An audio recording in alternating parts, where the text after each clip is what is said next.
गरीब साध साध सब नेक हैं, आप अपनी ठोरे। जो सतलोक ले जाएंगे वो साधु कोई और।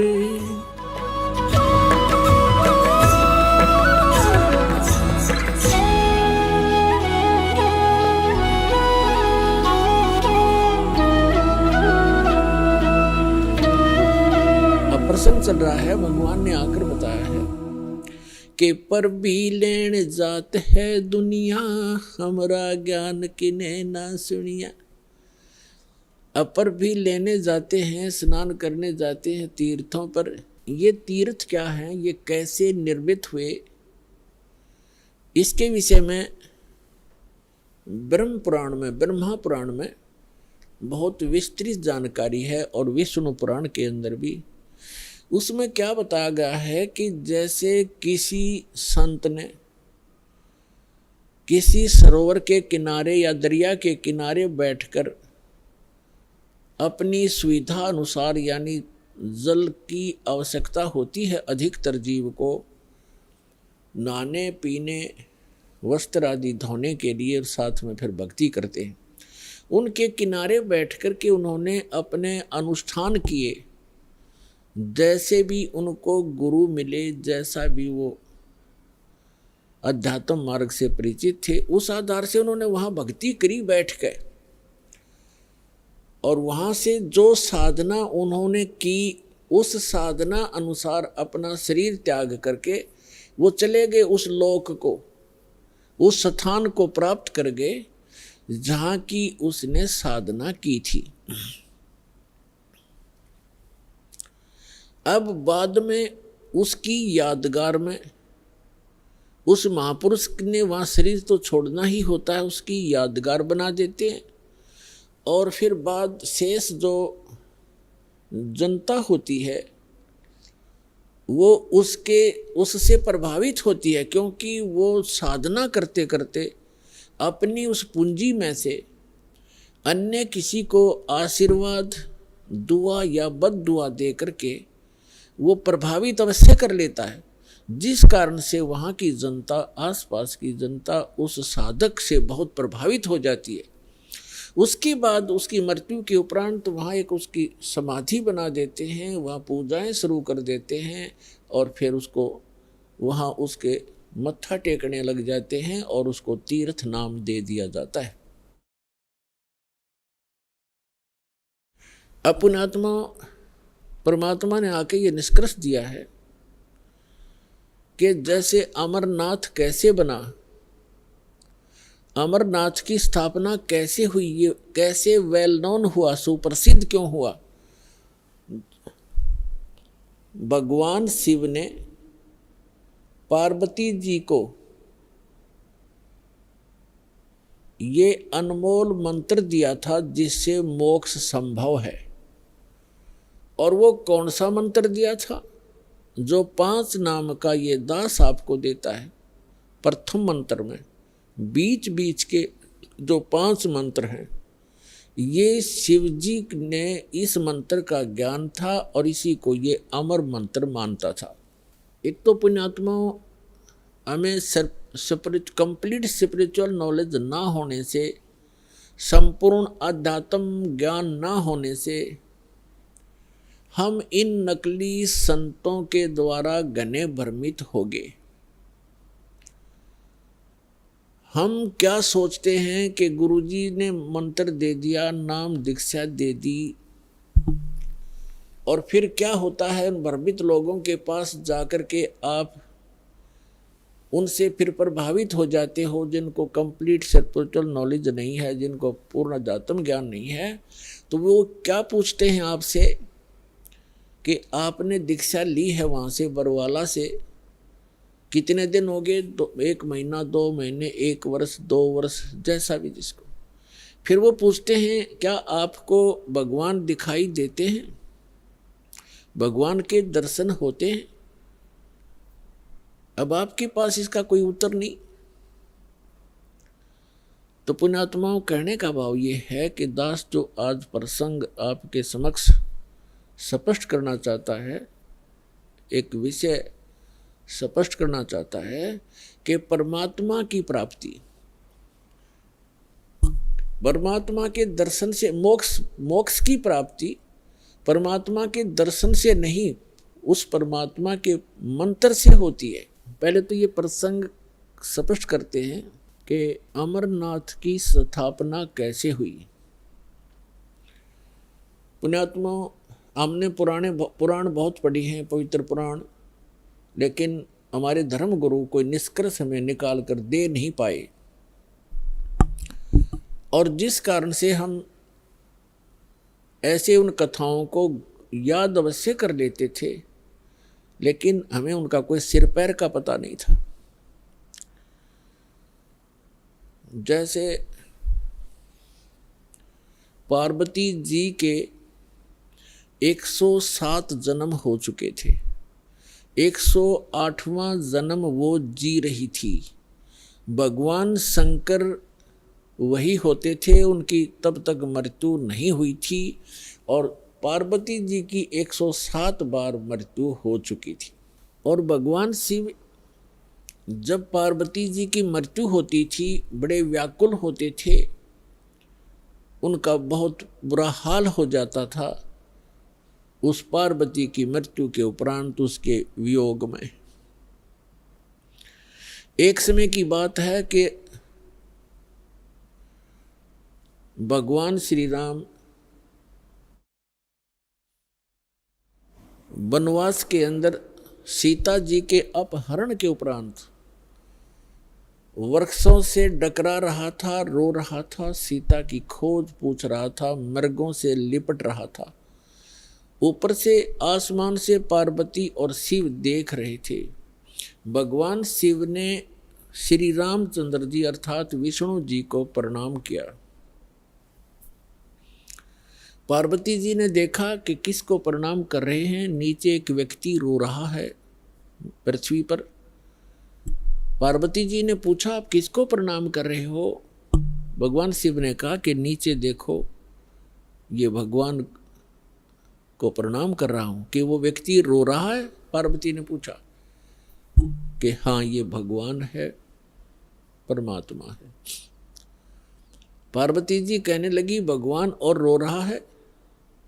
भगवान कैसे हो सकता है जो ऐसे डकरा रहा है जनसाधारण की तरह? यानी विष्णु जी थे वो, और विष्णु जी भगवान शिव के बड़े भाई हैं।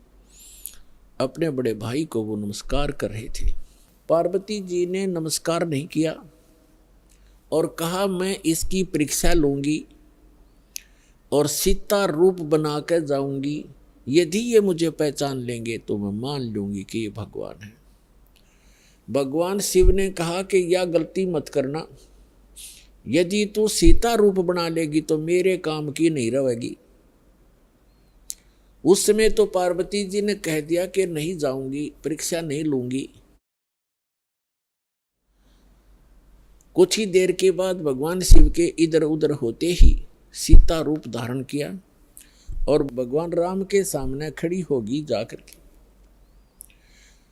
अब भगवान रामचंद्र जी ने कहा कि हे दक्ष पुत्री, हे दक्ष की बेटी, भगवान शिव को कहाँ छोड़ाई, अकेली क्यों आ गई? इस बात से वो इतना शर्मिंदा होगी कि फिर प्रणाम किया कि भगवान शिव आपको ठीक ही प्रणाम कर रहे थे, आप तो सचमुच जानी जान हो। अब देखो पुण्यात्माओं, इस काल के जाल को समझना। श्रीमद् भगवद गीता अध्याय नंबर 7 के श्लोक नंबर 8-9 में ये गीता ज्ञानदाता काल है, ब्रह्मा विष्णु महेश का पिता है, 21 ब्रह्मांड का स्वामी है।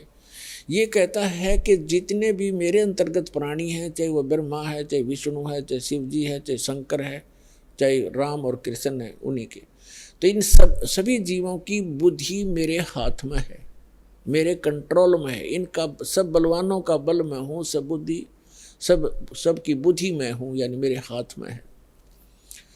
अब देखो, इस काल ने उस समय तो भगवान श्री राम की बुद्धि ऑन कर दी, जिस समय पार्वती को पहचान लिया कि सीता नहीं है तू।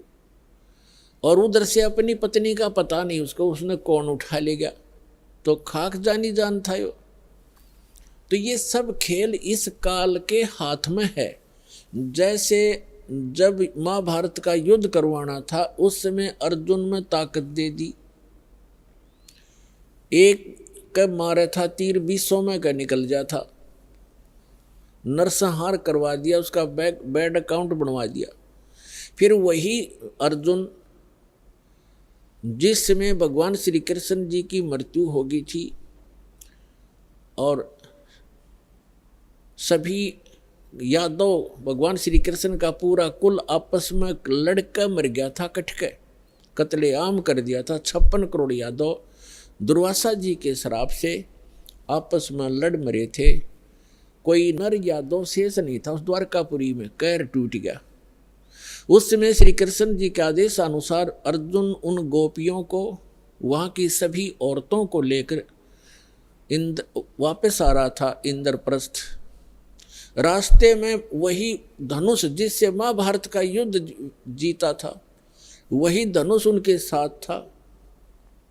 रास्ते में भीलों ने, जंगली लोगों ने अर्जुन को पीटा और उनके गहने तोड़ ले गए, सारी औरतों के, कुछ एक औरतों को भी ले गई और अर्जुन का हाथ नहीं उठा।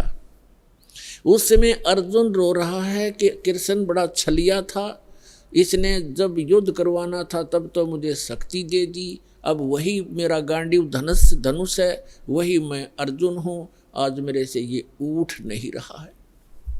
तो यहाँ परमात्मा कहते हैं, भोले आदमियों तुम कहते हैं मूल लहे ना मूर्खा, गिनते हैं क्यों डारे।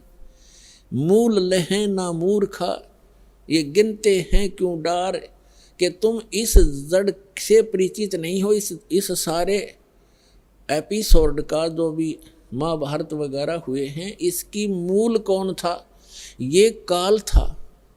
ये काल है, जब इसने अपना उल्लू सीधा करवाना तो पावर दे देता है, जब उसकी ब्रेन मटी होनी है छोड़ देता बाढ़ में जाओ। तो अर्जुन खड़ा खड़ा पिट रहा है। तो कहने का भाव ये है कि अब एक ही आज के सत्संग में आपको काल का बहुत सा जाल समझ में आओगा, और जिन पूजाओं को हम किया करते थे वो भी एक काल जाल ही आपको स्पष्ट होगा। अब क्या हुआ, पार्वती जी वापस आ गई कैलाश पर्वत पर अपने महल में। उधर से भगवान शिव की बुद्धि खोल दी काल ने, और उसके मन में ये पक्का हो गया कि यह अवश्य परीक्षा लेकर आई है। भगवान शिव ने पूछा कि पार्वती परीक्षा ले आई? तो झूठ बोल दिया पार्वती ने, परीक्षा नहीं ली अविनाशी, परीक्षा में ना गई कितना भी। तो भगवान शिव की वह बुद्धि खोल दी, उसने देखा वो अपनी दिव्य दृष्टि से सचमुच ये जाके आई है। तो भगवान शिव ने पार्वती जी से पति पत्नी का नाता तोड़ दिया, रहते वहीं पर, लेकिन उनसे वो पति पत्नी वाला व्यवहार बंद कर दिया। वो जान गई अपनी गलती से कि मेरी गलती से सारा काम हुआ है। भगवान शिव ने बताया कि आपने मेरी माँ का रूप बना लिया, क्योंकि भगवान विष्णु उनके बड़े भाई हैं और लक्ष्मी उनकी विष्णु जी की पत्नी यानी बड़े भाई की पत्नी भाभी माँ के तुल्य मानी जाती है। तो उसने कहा कि तूने मेरी माँ का रूप बना लिया, मेरी भाभी का रूप बना लिया, इसलिए तू मेरे लिए पत्नी रूप में स्वीकार्य नहीं रही। तो उधर से पार्वती ने एक दिन देखा, 2 दिन देखा, 10 दिन, 1 साल, वह दुखी होगी। और जब बच्ची दुखी हो जाती है तो कहाँ आश्रय तकती है, अपने पीहर जाती है माता पिता के यहाँ। अब माता पिता के यहाँ गई, लेकिन माता पिता उससे अक्षुब्ध थे पहले से ही। क्यों? क्योंकि उसने अपनी मर्जी से विवाह किया था भगवान शिव से। उसका पिता दक्ष बिल्कुल खुश नहीं था शिव जी से ब्याह करके। अब वो अपनी मर्जी से विवाह करके आई थी। दक्ष दुखी थे उससे। उधर राजा दक्ष ने उसी समय एक यज्ञ कर रखी थी, एक धार्मिक अनुष्ठान कर रखा था अपने घर में। और धार्मिक अनुष्ठान के अंदर एक ऐसा इन ब्राह्मणों ने, गुरुओं ने बना रखा है कि धार्मिक अनुष्ठान करे तब सारी लड़कियों को, उनके पतियों को यानी अपने दामादों को भी आमंत्रित किया जाता है, और भी गणमान्य व्यक्तियों को, साधु संतों को भी आमंत्रित किया जाता है। तो पार्वती जी की जो अन्य बहनें थी उनके पति भी आए हुए थे, वो बहनें भी आमंत्रित की हुई थी, लेकिन पार्वती को आमंत्रित नहीं किया था, ना शिव को बुलाया था, क्योंकि राजा दक्ष उनको उनकी शक्ल भी देखना नहीं चाहते थे। जब पार्वती अपने घर पहुंची तो क्या देखा, वहाँ हवन हो रहा है, यज्ञ हो रही है, और जितने भी रिलेटिव थे सभी आए हुए हैं, सभी बहनों के पति भी आए हुए हैं, और उनके यथाचित उस यज्ञ में आसन लगाए हुए हैं, और प्रत्येक दिन प्रतिदिन उनका हिस्सा निकाला जाता था। जैसे ब्राह्मण लोग कहते हैं, आपने देखे होंगे फेरे करते समय का 5 यहाँ धर दे, 11 वहाँ रख दे। तो ऐसे ही किया करते हैं कि इतने रुपए अपने दामादों के रख दो, तो उनका हिस्सा रखा हुआ था प्रत्येक के आसनों के पास। और पार्वती सब पूरे मंडप में घूम के अपनी माँ के पास आ गई, और ना दक्ष उनसे मुख से बोला कि आजा बेटी, और बेटी माँ के पास ही अपना दुख रोया करती है। अपनी माँ के पास जाके कहने लगी, माँ आपने यज्ञ कर रखा है, धर्म यज्ञ कर रहे हो, और हमारे को आपने आमंत्रित नहीं किया, क्यों नहीं किया?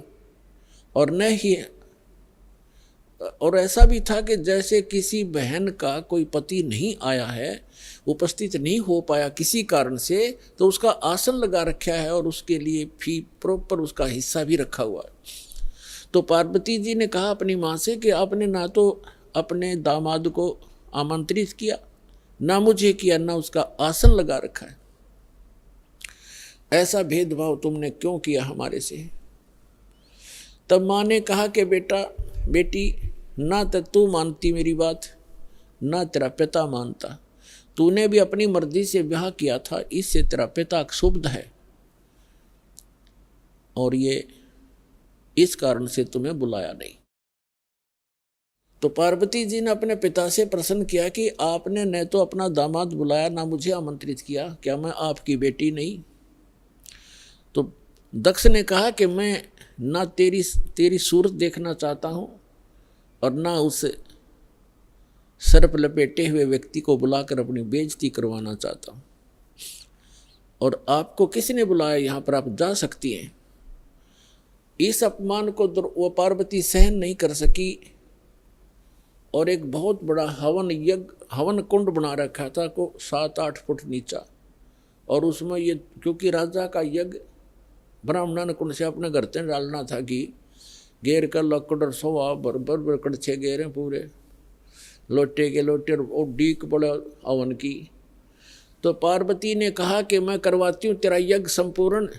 ऐसा क्षुब्ध हुई, इतना गुस्सा मान के, और हवन कुंड में छलांग लगा कर जल गई।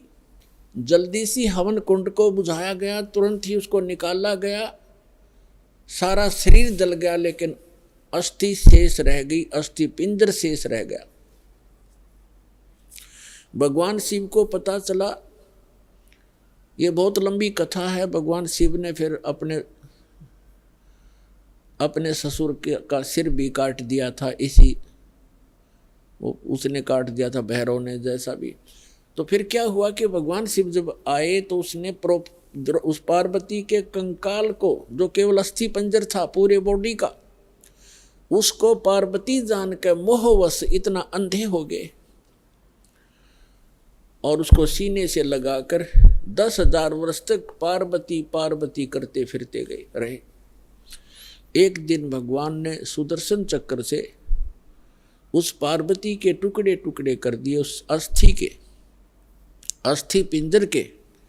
तो उसके विषय में बताते हैं कि जहाँ नैन गिरी वह नैना देवी, जहाँ धड़ गिरी उसकी वहाँ पर वैष्णो देवी।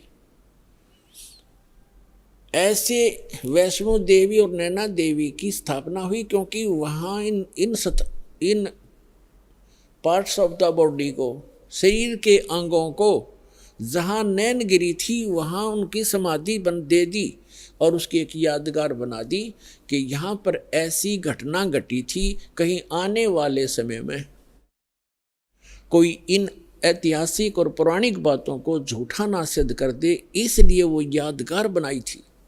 और आज वहाँ पूजाएं शुरू होगी। ऐसी जहाँ धड़ गिरा था वहाँ पर वैष्णो देवी बना दी, एक यादगार बना दी और उसको मंदिर का रूप दे दिया, जैसे कि आने वाले समय में ये चिन्ह बना रहे, ये अवशेष बने रहे। इस प्रकार ये हमारे धार्मिक तीर्थ बने। हम फिर जाने लगे, वहाँ श्रद्धा से मत्था टेकने लगे, चढ़ावा दान दक्षिणा करने लगे, फिर पुजारी बैठा दिए, अब वहीं घंटी बजा के हम कल्याण मोक्ष समझने लगे।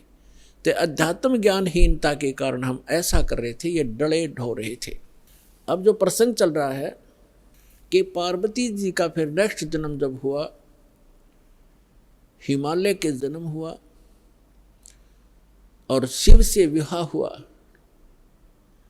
और भगवान शिव क्या करते थे कि जितनी बार भी पार्वती की मृत्यु हुई, उनके कंकाल को यानी रूंड को, इस हड्डी के सिर के ऊपरले हिस्से को वो निकाल लेते थे और उसको एक धागे में डाल करके रखते थे, ताकि वो गिनती करते थे कि कितनी बार इसकी मृत्यु होगी। 107 कंकाल सिर के भगवान शिव ने टांग रखे थे डोरी में, रस्सी में।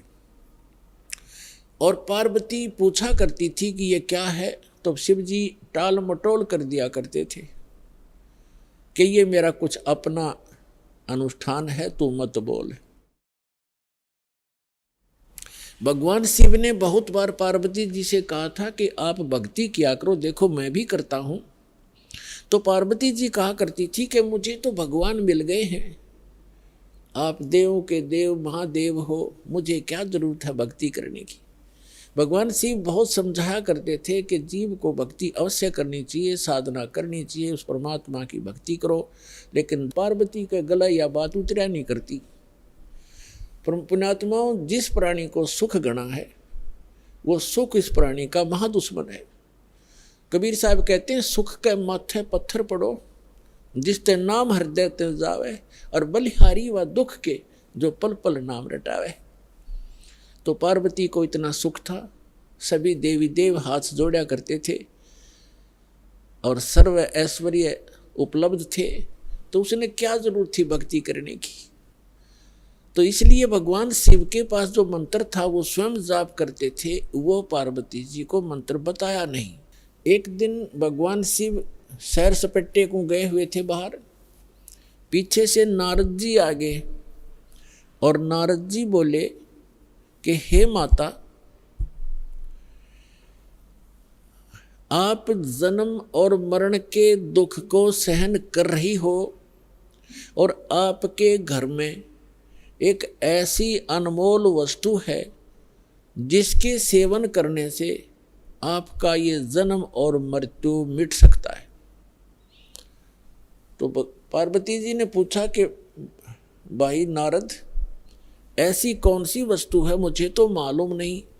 उस नारद जी ने बताया कि आप भगवान शिव के पास एक मंत्र है, अमर मंत्र, और वो किसी को नहीं बताते और स्वयं मंत्र का जाप करते हैं, जिस कारण से वो अमर हैं।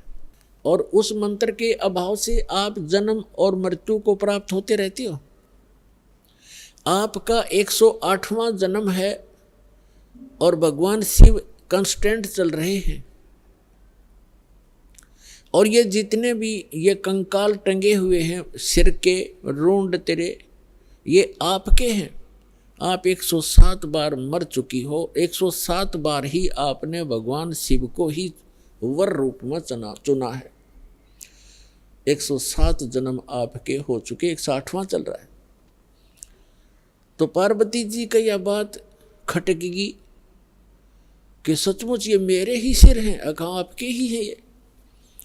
लेकिन ये बात गले नहीं उतरे कि भगवान शिव के पास ऐसा मंत्र और मुझे ना दिया हो, मुझे ना देवे, क्योंकि वो मुझे बहुत प्यार करते हैं, मेरे लिए वो सर्वस्व सौंप सकते हैं, सब कुछ दे सकते हैं। ये नहीं हो सकता नारद जी। नारद जी कहने लगे कि देख ले माता, अभी तक आपने उनको एज ए हस्बैंड ट्रीट किया है, एज ए गॉड ट्रीट नहीं किया। अभी तक आपने उसको पति रूप में व्यवहार किया है, आपने उनको भगवान नहीं समझा। और जब तक आपके हृदय में यह डिमांड नहीं होएगी, गुरु जैसे गॉड गुरु जो होते हैं वो भगवान के तुल्य ही माने जाते। तो भगवान शिव उस समय इस मंत्र के प्रदान करने वाले गुरु थे। तो नारद जी तक कह के चले गए। अब पार्वती की नींद हराम होगी कि भगवान को आने दे, और मुझसे कोई अवश्य कोई ऐसी गलती बनी है जो ऐसी वस्तु को मुझसे छुपा रखा है, मैं अवश्य अभाग्नि कोई गलती कर रही होंगी। एकदम नम्रता आई। पहले तो पार्वती जी जैसे पति पत्नी बोलते हैं ऐसे बोला करती थी, और उस दिन आते ही चरणों में दंडवत प्रणाम किया और पैर पकड़ के रोने लगी। भगवान शिव ने पूछा कि किसने क्या कह दिया आपको, क्यों रो रहे हो, बताओ मुझे एक बार। तो पार्वती ने कहा कि आपके रहते मुझे कौन क्या कह सकता है, लेकिन मैं बहुत निकम्मी हूँ कि मैं ऐसी कोई गलती कर रही हूँ जिस कारण से आपने मुझसे एक अनमोल वस्तु छुपा रखी है। और मैं तो बालक हूँ, आप तो भगवान हो, बालकों की गलतियाँ माफ़ किया करते, मैं तो बालिका हूँ आपके सामने, और मुझे क्षमा करो, मुझसे कोई ऐसी गलती हुई। आपके पास एक अमोघ मंत्र है जिससे मेरा कल्याण हो सकता है। और तब भगवान शिव ने पूछा, भगवान शिव ने सोचा आज या कौन सा स्टेशन पकड़ेगी, या तो कदे भी इस बात के निकट भी नहीं थी, ना ऐसा मैंने कदे भाव देखा, ऐसी विनम्र नहीं देखी। तब उसने कहा कि तुझे कौन ऐसा भगवान मिल गया जो तेरी बुद्धि बदल दी। ये तेरे सतर का ज्ञान नहीं पार्वती, तेरी बुद्धि को मैं खूब जानता हूँ। तब पार्वती जी ने कहा कि नारद जी आए थे, उन्होंने मुझे बताया है कि ये जितने भी ये कंकाल टंगे हुए इस माला में, ये मेरे सिर के, मेरे मुंह के रुंड, ये मेरे ही बताए हैं। मैं 107 बार मर चुकी हूँ और आपको ही पति बनाया है मैंने। हे भगवान, क्या मैं मरती थी, आप मुझे कितना प्यार करते हो, और ये जब मैं मरती थी तो क्या आपको दुख नहीं होता था, और फिर भी आपने मुझे वह वस्तु नहीं दी जिससे मैं आपके जीवन तक तो जीवित रह सकती थी, इस मंत्र से ऐसा बताया है। तो भगवान शिव ने कहा कि सचमुच ये सब सिर तेरे ही हैं और गिनती के लिए रखे हुए हैं ताकि तेरी बुद्धि ठिकाने आ जा, इसलिए रखे। और ये दिन आ गया आज। तो परमात्मा ने, भगवान शिव ने कहा कि आज तक मैं तेरी मृत्यु के उपरांत मैं कितना दुखी हुआ करता, वो तो मेरा मन जाने। जैसे उन्होंने बताया कि एक बार राजा दक्ष के यहाँ तू मृत्यु को प्राप्त हुई थी, और तेरे उस अस्थि पिंजर को लिए मैं 10,000 वर्ष तक सीने से लगाए फिरा करता। मैं इतना पागल की तरह तेरे ऊपर आसक्त था, तेरे वियोग में मैं इतना दुखी होता था, और फिर भी मैं आपको, पार्वती ने कहा कि फिर भी आपने मुझे ये मंत्र क्यों नहीं दिया जिससे मैं मरती नहीं और आपके साथ ही रहती। तब भगवान शिव ने कहा कि ये मंत्र ऐसे नहीं दिया जा सकता, जब तक जिज्ञासा प्रबल ना हो इस मंत्र के बताने का कोई लाभ नहीं बताने वाले को, बल्कि पाप ही लगता है। अब जैसे एक सीप होती है जिससे मोती बनते हैं, सीप जिससे मोती बनते हैं।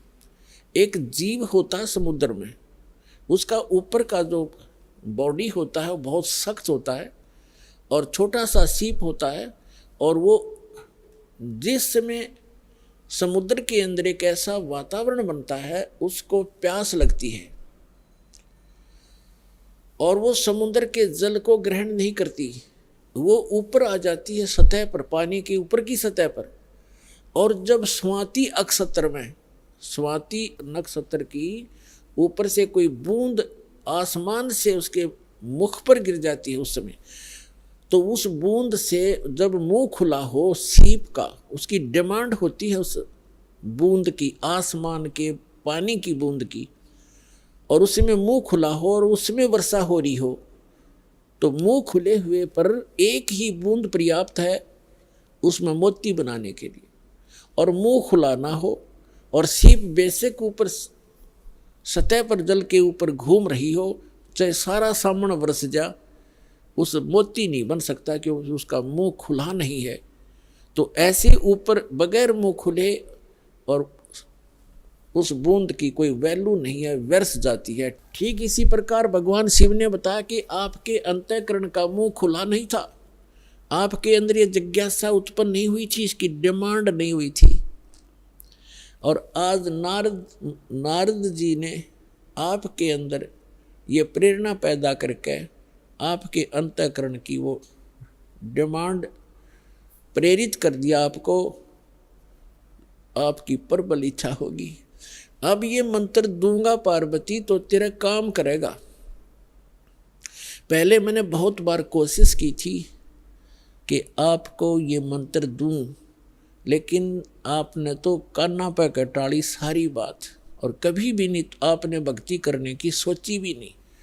अगर आप मेरे ज्ञान को सुनती तो मैं ये मंत्र आपको प्रेरित करके ये मंत्र भी देता, लेकिन ये ऐसा अनमोल मंत्र है, बगैर जिज्ञासु के और प्रबल इच्छा हुए बिना ये देना व्यर्थ होता है। इसलिए मैंने आपको मरते हुए भी देखा, मैं रोता भी था, डकराता था, टक्कर मारता था, लेकिन ये अनमोल वस्तु दे नहीं सकता था। तो पुण्यात्माओं, उस मंत्र को कितना कॉन्फिडेंस रखा गया था भगवान शिव के द्वारा। पार्वती के अतिरिक्त उन्होंने किसी को ये मंत्र फिर खोला भी नहीं। अब पार्वती से कहा कि इस मंत्र को मैं उस स्थान पर दूंगा, कोई अन्य जीव जंतु ना सुन ले। तो वो कहाँ ले गए उनको? वहां ले गए जहां आज अमरनाथ नाम से स्थान प्रसिद्ध है। वहां एक उस स्थान पर एक सूखा वृक्ष था, सूखा वृक्ष खड़ा था, उसके पत्ते नहीं थे, टहनी अवश्य खड़ी थी, पत्तों रहित सूखी, और उसकी एक खोगड़ माने वृक्ष के अंदर एक उसके तने में एक सुराख बन जाता अपने आप ही कुदरती, और उसमें एक मादा तोते ने अंडे दे रखे थे, उत्पन्न कर रखे थे। एक तोते के अंडे थे उसमें।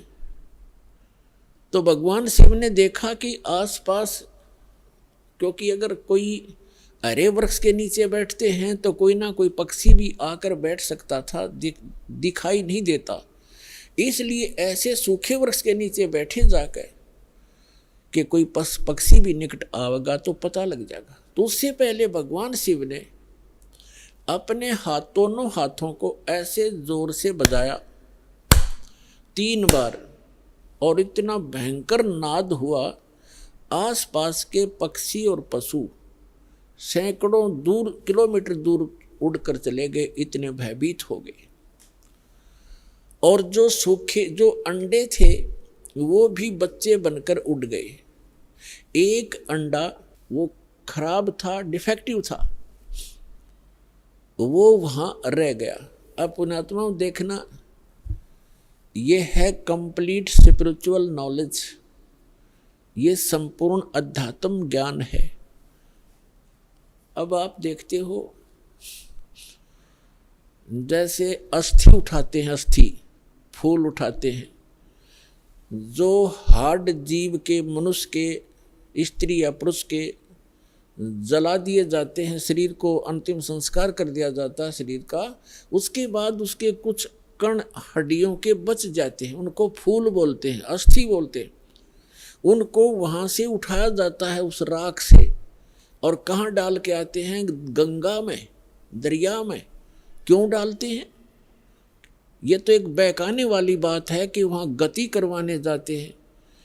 मरने के बाद जीव चला गया जहाँ जाना था, उन हड्डियों के कहीं फेंकने से, दरिया में डालने से गति होती है।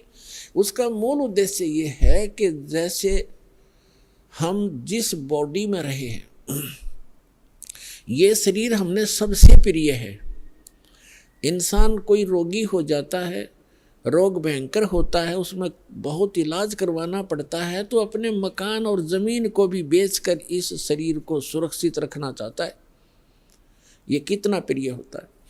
और इसको छोड़कर जब ये प्राणी जाता है, पहले ये ऊपर ले जाया जाता है, वहाँ तपस्शिला पर इसको भूना जाता है, इसके अंदर से गंध निकाल कर फिर इस जीव को फेंक दिया जाता है। ये आकाश मार्ग से आकर धर्मराज के दरबार में पंक्ति में खड़ा हो जाता है। इस प्रोसेस में इसको 10-12 दिन लग जाते हैं। इसलिए 13वें दिन ये वापस आ जाता है जहाँ इसने गधा बनना है, कुत्ता बनना, सूर बनना है या भूत बनना है, उस लाइन में फिर लग जाता है। तो ये प्रेत बन जाते हैं अधिकतर। भूत पूज कर भूत बनेंगे, तो हम सब भूतों की पूजा ही करते थे। तो प्रेत बनकर आता है कहाँ? अपने घर में। घर से फिर अपने शरीर को खोजता है, मेरा शरीर कहाँ, उसमें प्रवेश करूं। फिर वो वहाँ से चलता चलता जाता है, क्योंकि एक फिल्म सी बनी होती है, वो फिर वहाँ जाता है जहाँ उसका अंतिम संस्कार किया होता है। तो वहाँ अगर वो अस्थि नहीं उठाई जाती है तो वो जीव उन अस्थियों को चिपक जाता, मेरी है, ये मेरी है, उनका चिपका रहता वहाँ पर। और उन्होंने, जिन गुरुओं को ज्ञान तो था नहीं, उन्होंने सोचा कि ये अस्थि अगर यहाँ से उठा कर और कहीं फेंक आवें, दरिया में डाल दें, तो ये उस प्रेत का हाथ ना लगे, वो यहाँ चिपक कर ना बैठे इन शमशान घाट में, यहाँ गांव में ना रहे, कहीं और चला जा। इसलिए उसको उठाकर उनकी अस्थियों को जल प्रवाह कर देते हैं। वहाँ डालने के बाद फिर इसको पता ही नहीं लगता वो कहाँ गई। इनका ये उद्देश्य होता है कि वो वहाँ से जगह छोड़ जावे, उनकी खोज में उड़ा गंगा किनारे धक्के खाता रहे। तो पुणात्मा, ये अस्थि उठाने की ये प्रक्रिया यहाँ से चली है। और इसको उठाओ या ना उठाओ, ये कोई फायदा नहीं, उसमें कोई लाभ या हानि नहीं है उस जीव को जो चला गया शरीर को छोड़कर बाद की क्रियाओं से। अब ऐसे ही जैसे आपको बहुत बार बताया है कि इस प्राणी को मानव शरीर 2 प्रकार से प्राप्त होता है। एक तो 84 लाख योनियों को भोग गए, एक टर्न वाइज एक मानव शरीर कंपल्सरी प्राप्त होता है। और दूसरे प्रकार का वो होता है जो शुभ संस्कारों से लगातार भी कई मनुष्य जीवन आपके पूर्व जन्म के पुण्य संस्कारों से हो जाते हैं। तो एक सुखदेव नाम के ऋषि हुए, फिर वो बाद में उनकी आत्मा 84 लाख योनियों को भोगती और तोते का संस्कार था उसका। अब तोते में उसका इतना ही संस्कार था कि उस गंदे अंडे में ही उसकी वो अंडा उसके निमित्त था वो अंडा। जैसे गर्भ में ही कई बच्चे मर जाते हैं, तो उनका उतना ही संस्कार होता है उस मनुष्य जीवन का, तो वो पूरा कर लिया उसने। एक मनुष्य जीवन, गर्भ में मर जाना, बाहर आते ही मर जाना, इस तरह। अब उसका संस्कार था इतना ही कि उस अंडे में उसकी आत्मा आई और अंडा गंदा हो गया। अब उसके बाद भी वो उसका चिपका रहा कि मेरा है, वो आत्मा वही रही और बाकी अंडे जो स्वस्थ थे भगवान शिव की अपनी जो धारणा से कि आसपास कोई अंडा हो वो भी स्वस्थ हो जाए, तो वो उस ताड़ी बजाने से अंडे बच्चे बनकर और पक्षी बनकर उड़ गए। अब वो संस्कार था उसका ऐसा ही निर्धारित था कि वहाँ भगवान शिव कथा सुनाएगा पार्वती को, और उसके संस्कार से फिर वो परमात्मा, क्योंकि कोई भी ज्ञान उपदेश दिया जाता है पहले सत्संग किया जाता है, तो भगवान शिव ने पार्वती को पहले उस अमर परमात्मा की कथा सुनाई कि कोई ऐसी शक्ति है, इनको वैसे ज्ञान नहीं, लेकिन वेदों से जैसा इनको ज्ञान प्राप्त हुआ तो ये बता रहे थे कि पार्वती उस परमात्मा की भक्ति करनी चाहिए, उस भगवान की भक्ति से जीव का मोक्ष होता है। और मानव शरीर, इन देवताओं को भी ये मानव शरीर माना जाता है, और मानव शरीर ये भगवान की साधना उपासना के लिए ही प्राप्त होता है। और फिर वो बताने लगे कि ध्यान लगाओ, मैं बताता जाता हूँ, जहाँ टारगेट मैं आपको बताऊँ आपकी सुरती वहीं पहुँचे। क्या बताया कि मूल कमल जो गुदा के पास है, रीढ़ की हड्डी के अंदर की तरफ, उसमें गणेश जी का वास है और उसका किलियम जाप है, और ऐसे इसको ऐसे ऐसे बोल। फिर बताया कि उससे 2 उंगल ऊपर सावित्री और ब्रह्मा जी का कमल है, उसका ये मंत्र है। फिर बताया शरीर के इसके ऊपर नाभि कमल है, उसमें विष्णु और लक्ष्मी का वास है, और वहाँ पर ये मंत्र है जो आपको दिए जाते हैं, इनको जाप करो। उसके बाद फिर हृदय कमल है, उसमें महादेव और पार्वती का स्थान है। अपनात्माओं, ये डीला आपको बहुत देर से समझ में आओगा। ये ज्ञान आपको पहले भी बताया है कि ये काल क्या लीला करता है। ये एक ब्रह्मांड के सर्वोपरि शिखर में, चोटी में, वहाँ 3 स्थान बनाकर रहता है, और वहाँ 3 ही रूप धारण कर लेता है, और वहाँ इस दुर्गा के ये 3 ही रूप बनाकर अपने साथ रखता है। जैसे एक एक रजोगुण प्रधान अक्षेत्र है, उसमें स्वयं ये चतुर्मुखी रूप धारण करके सावित्री रूप बनाकर अपने साथ रखता है। एक सतोगुण प्रधान अक्षेत्र है, उसमें ये स्वयं विष्णु रूप धारण कर लेता है और लक्ष्मी को और उसको दुर्गा को लक्ष्मी रूप में रखता है। और तीसरा वहाँ पर एक तमोगुण प्रधान क्षेत्र है, उसमें ये स्वयं अपना शिव रूप धारण करके, जैसा शिव आप देखते हो, और उसके 5 मुख हैं, उसके शिव के भी 5 मुख हैं। वहाँ पर जब ये बनाता है वो 2-1 भी रख लेता है, ऐसा इसकी लीला। तो वहाँ 10-10 भी मुख बना सकता है ये, वहाँ 10-1000 तक ये मुख बना सकता है ये काल। तो वहाँ ये शिव रूप में रहता है और दुर्गा को पार्वती रूप में रखता है। तो जो हमारे कमलों के अंदर जो हमने जो दिखाई देंगे देवता, वो वही उसी का रिफ्लेक्शन दिखता है। और वहाँ के इन स्थानों के इंचार्ज ये इनके पुत्र होते हैं, जहाँ इनके कार्यालय हैं, जैसे शिवपुरी है, विष्णुपुरी है, ब्रह्मापुरी है, ये अलग है, और वहाँ पर रिफ्लेक्शन उसका ही आता है। और वहाँ जो जीव इस मंत्र की साधना करते हैं, उनकी साधना का अकाउंट ये इसके पुत्र रखते हैं। जैसे हम ब्रह्मा जी और सावित्री का जाप करते हैं, तो वो अकाउंट इनके पास जाएगा, अकाउंट यही रखेंगे ये ब्रह्मा विष्णु महेश ही अलग से। तो पुण्यात्माओं, ये PhD का मार्ग है, धीरे धीरे आपका समझ में आएगा। तो यहाँ शिव बता रहा है कि हृदय कमल में शिव और पार्वती का स्थान है, इसके ऐसे 12 पंखुड़ियाँ हैं, इसका ये मंत्र है। फिर कंठ कमल में देख, ये दुर्गा का स्थान है, और इसमें इतने कमल हैं, 16 पंखुड़ी हैं, और इसका ये मंत्र है। तो ऐसे जब वो जाप करती हुई जा रही थी, फिर कहा कि त्रिकुटी में की तरफ चलो पार्वती। अब जो ही वो ऊपर को उठी, यहाँ से समाधिस्थ हो गई वो, क्योंकि पुण्यात्माएं जो होती हैं उनका शरीर एक बहुत कोमल होता है, उनमें इतने विकार नहीं होते जैसे हम कलयुग में आ गए। सतयुग में क्या था? सतयुग में प्रत्येक व्यक्ति कोई भी था, जनसाधारण भी और ब्राह्मण गुरु भी, उनकी समाधि तुरंत लग जाया करती थी, क्योंकि शरीर इतना पिछले पुनः संस्कारों से इतना कोमल होता था, इतना स्वच्छ होता था, अंदर से सब नसें सब वो उनका साफ होता था, बहुत आसानी से समाधि लग जाती थी। तो ऐसी वो देव स्वरूप शरीर था पार्वती का, तो स्वयं उनका एकदम समाधि लग गई। वो अंदर सुरती उसकी कमलों में चली गई और उन कमलों में घुसकर वो नज़ारा देखने लगी। अब जैसे पुण्यात्माओं, आप सिनेमा देखने जाते थे पहले, अब तो नहीं देखेंगे हम, पहले सिनेमा देखने जाते थे 3 घंटे, 3 घंटा का न्यू पता नहीं चला था किस में गए, क्योंकि कभी कुछ देख रहे हैं, कभी कुछ देख रहे हैं, कभी कुछ देख रहे हैं। 1 सेकंड में वो होया पावा था, खत्म होगी भाई। और बस स्टैंड पे बस की इंतज़ार कर ले, 10 मिनट में 20 बार उठेगा, 10 बार बैठेगा, आई किसी आई।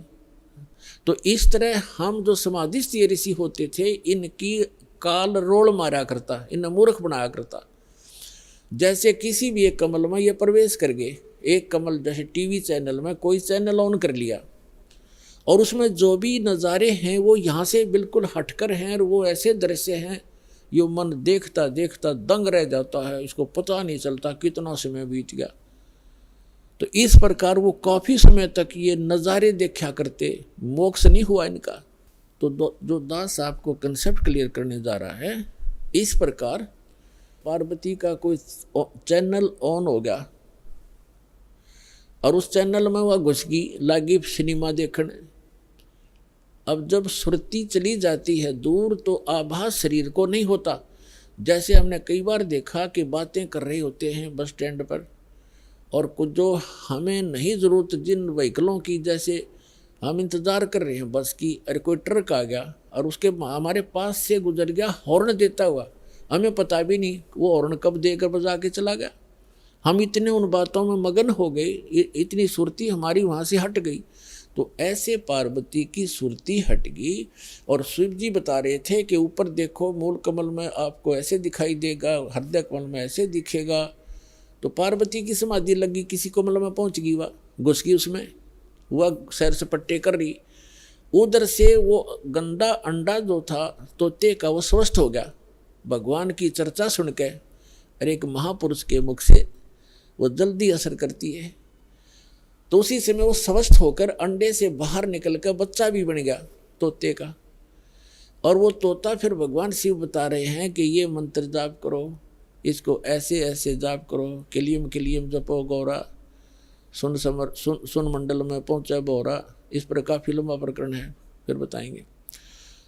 और ऐसे हरियम हरियम जपो, तो सारा बता रहा था। तो वो वो बता रहा था, पहले तो पार्वती कह रही थी हाँ ऐसा ऐसा है, हाँ जी हाँ जी।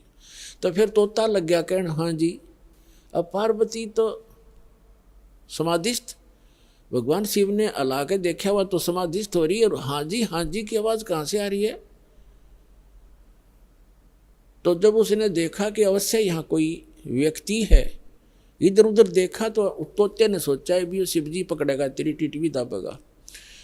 अब वो उड़ लिया, तोता वहाँ से उड़ लिया फर्र दे ही करके। अब शिव जी ने देखा कि इसने मेरा मंत्र प्राप्त कर लिया, और तोता बड़ा बदमाश होता है, यो किताब बोल रहेगा इसने। और ये ऐसे बताने से किसी व्यक्ति के हाथ लग गया। जैसे ये राक्षस क्यों बन गए, जो साधना करते थे मर्यादा तोड़ गए, सब विकार करने लगे, और उस भक्ति की से उसमें सिद्धियाँ उतनी ही आ गई जो देवताओं में थी, लेकिन उनके कर्म बिगड़ गए, तो वो बराबर की शक्ति युक्त हो गए और दुखदायी एलिमेंट बन गए। इसलिए इन मंत्रों को अभी तक हम गुप्त रखते हैं कि एक आम जो बगैर किसी अधिकारी के इसको दिया नहीं जा सकता, यह हानि कर सकता है, फिर आम समाज के लिए भी दुखदायी बन जाता है। तो ये कारण था कि आम व्यक्ति को जनसाधारण कहते हैं भाई ये मंत्रों को तुम्हारे गुरुजी गुप्त क्यों रखते हैं। अब उनको क्या पता, जगत को भगत की मर्यादाओं का ज्ञान नहीं होता, तो श्रेयाम सार्वजनिक क्यों नहीं करते, वो सबको क्यों नहीं बताते। कोई बात है, अब आपके पास 20 लाख रुपये हैं तो बांट देना सबको, खड़ा होगा गली में बांट दे, 10-10 रुपये, 100-100, 500, 1000-1000। जब तेन कहेगा कौन से बेटे ने दूँ तो ठीक ठाक रखे, खराब ना कर दे। तो ये एक अनमोल धन है, ऐसे नहीं बांटा जाता। तो भगवान शिव पीछे पीछे और तोता आगे आगे, दोनों में सिद्धि। उस मंत्र से वो भी मंत्रित होकर के सिद्धि युक्त हो गया और वो भाग लिया। आगे तोते का शरीर छोड़कर वेद व्यास की पत्नी ने जमाई ली, उसके माध्यम से वो सूक्ष्म रूप से गर्भ में पहुंच गया। और जब उनका मिलन हुआ पति पत्नी का, तो उस समय उसमें बॉडी धारण कर ली वेद व्यास और उसकी पत्नी से, और गर्भ में रहा। तो भगवान शिव आए पीछे पीछे और कहा कि पार्वती, वो व्यास की पत्नी, तेरे पेट में मेरे ज्ञान का चोर है, मैं इसे मारूंगा। तो उसने कहा कि क्यों मारोगे, क्या गुस्ताखी कर दी, यदि कोई जीव, मुझे तो मालूम नहीं, आप तो अंतर्यामी हैं भगवान, आपने को पता होगा क्या बात होगी कि इसने मेरा अमर मंत्र चुरा लिया, सुन लिया और ये अमर हो गया, और कहीं ये किसी और को बताओगा, इसलिए मैं इसने खत्म करूंगा, मारूंगा। तो व्यास की पत्नी कहने लगी, बोले नाथ, एक तरफ तो आप कहते हो ये अमर हो गया तो आप मारोगे कैसे इसको? तो शिव जी वहां से आ गया, भाई बात तो ठीक है, गर्भ में ऐसे साधक को हानि नहीं पहुंचा सकता। जो पूर्व जन्म के कुछ संस्कारी होते हैं वो गर्भपात से मरण नहीं होता उनका। और फिर व्यास जी और उसकी पत्नी भी साधक थे, तो साधक को कोई भी देव जो हानि नहीं पहुंचा सकता। तो भगवान शिव वापस आ गया। अब कहने का भाव ये है दास का कि पार्वती जी को वो मंत्र मिला भगवान शिव से, कहाँ, जहाँ पर आज हम एक अमरनाथ का मंदिर मानते हैं, अमरनाथ मानते हैं, और वहाँ अपने कल्याण के लिए हम वहाँ दर्शनार्थ जाते हैं कि हमारा मोक्ष हो जाएगा। अमरनाथ पर जाने से नहीं, अपने आत्माओं, वो मंत्र से मोक्ष हुआ पार्वती का, उस अमरनाथ से नहीं। अमरनाथ एक स्थान है जहाँ पार्वती जी को वो अनमोल मंत्र प्राप्त हुआ था। अब इस दास के पास वो कंप्लीट स्पिरिचुअल नॉलेज है, वो अमर मंत्र है। ये अमर मंत्र जो भगवान शिव ने पार्वती जी को दिया, ये तो इतना अमर है, जब तक शिव रहेगा पार्वती की मृत्यु पुनः नहीं होगी। और एक दिन पार्वती भी मरेगी, शिव भी मरेंगे, ये अविनाशी नहीं है। गीता के यथार्थ विश्लेषण की जानकारी के लिए पढ़ें पुस्तक गीता तेरा ज्ञानामृत।